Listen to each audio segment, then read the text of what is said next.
Hi everyone, and welcome to Week of Code. We have some great coding activities for you to try. There is one activity for each day, and if you finish all of those, why not try the bonus activities then? So let's find out more about Week of Code by learning first about Hour of Code, which was set up in 2013. You'll see some familiar faces here and how they got started with coding. Enjoy!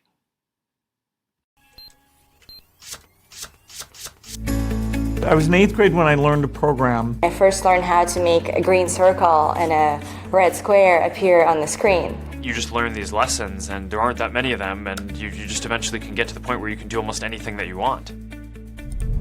Computer science is just learning how a computer works and how it thinks so that you can teach it to do new things. These days, what you can do in computer science is pretty much amazing. I think it's the closest thing we have to a superpower.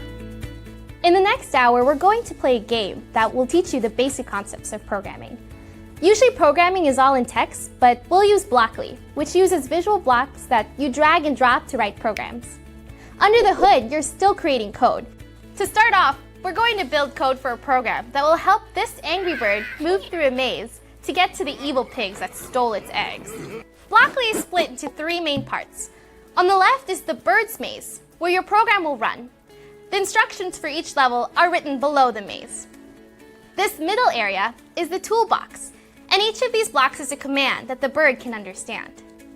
The white space on the right is called the workspace, and this is where we'll build our program.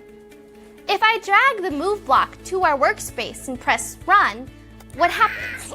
The bird moves forward one box on the grid. And what if I want the bird to do something after the move forward on one box? I can add another block to our program. I'm going to choose the turn right block, and I'll drag it underneath my move block until the yellow arrow appears. And then I'll drop it, and the two blocks will snap together. When I press run again, the bird will perform the commands that are stacked from top to bottom on our workspace. If you ever want to delete a block, just remove it from the stack and drag it to the trash can.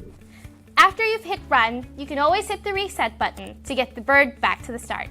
Now let's get those pigs.